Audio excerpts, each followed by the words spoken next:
Shalom, jumpa lagi dengan saya di Klavos Sukacita. Saya akan membagi firman Tuhan bagi setiap pencinta Klavos. Mari kita berdoa. Di hari ini kami siap mendengarkan firman-Mu.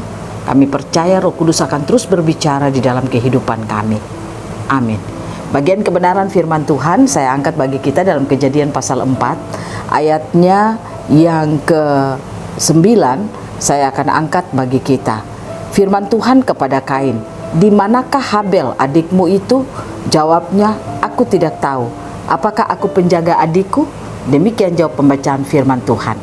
Pemirsa Klavos yang diberkati Tuhan, tidak ada hal dalam hidup manusia yang tersembunyi di hadapan Allah. Allah mengetahui semua kehidupan manusia.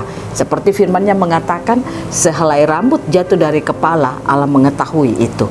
Nah, itu berarti bahwa tidak ada hal apapun dalam kehidupan manusia sampai yang tersembunyi di hati manusia pun itu diketahui oleh Allah. Nah, oleh karena itu, ketika saudara dan saya percaya kepada Tuhan, marilah kita belajar untuk di dalam seluruh kehidupan kita membangun kesadaran kita kalau tidak ada hal apapun dalam hidup kita yang tidak diketahui oleh Tuhan. Nah, oleh karena itu, kalau kesadaran itu ada pada kita, maka saya percaya apapun yang saudara dan saya lakukan, kita tidak akan hidup seperti apa yang kita mau, tapi kita akan hidup seperti apa yang Allah mau.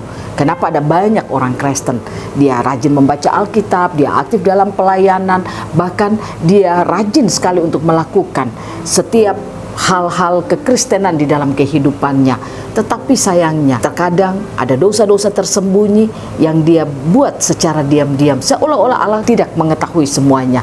Saya ingin katakan kepada saudara, sekecil apapun yang kita lakukan, Allah mengetahui semuanya. Tidak ada yang dikatakan dosa kecil, dosa besar. Semua yang dosa itu tetap diketahui oleh Allah. Semua yang kejahatan yang dilakukan manusia, yang dibuat oleh manusia, semua diketahui oleh Allah. Yang baik, yang buruk, semua Allah mengetahuinya. Nah, oleh karena itu mari kita belajar, kalau Allah mengetahui hal apapun dalam hidup kita, mari kita belajar untuk melakukan apa yang menyenangkan hati Tuhan. Kita belajar lewat firman Tuhan. Waktu Kain membunuh adiknya Habel, Alkitab mencatat bahwa Tuhan sampai 4 kali datang bertanya-tanya kepada Kain tentang di manakah adikmu dan sebagainya.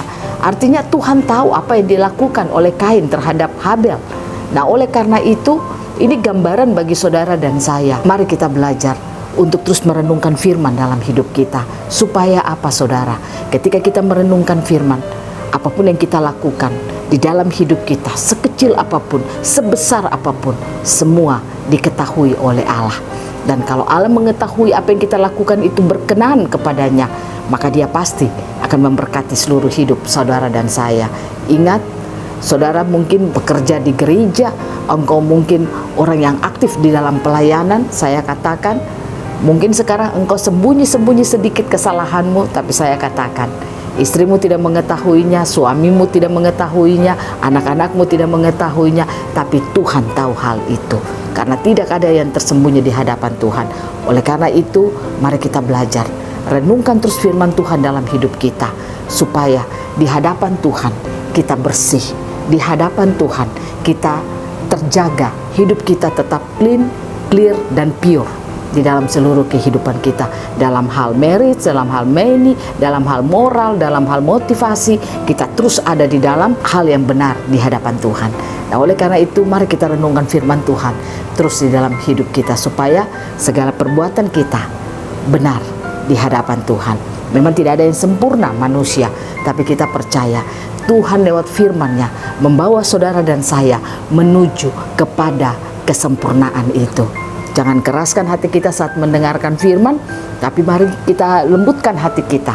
Siap ditegur, siap dikoreksi, siap dinasehati oleh firman Tuhan, supaya Tuhan terus mendapatkan hal-hal yang baik yang kita lakukan dalam hidup kita. Karena tidak ada yang tersembunyi di hadapan Tuhan. Biarlah Tuhan Yesus menolong saudara dan saya dalam menjalani hari-hari hidup kita menjalaninya seperti apa yang diinginkan oleh Tuhan. Amin. Mari kita berdoa. Terima kasih Tuhan. Kami rindu seluruh perbuatan kami melakukan apa yang menyenangkan hati-Mu. Roh Kudus tolong kami, mampukan kami untuk melakukan apa kata firman Tuhan dalam hidup kami. Amin. Shalom, Tuhan berkati kita semua.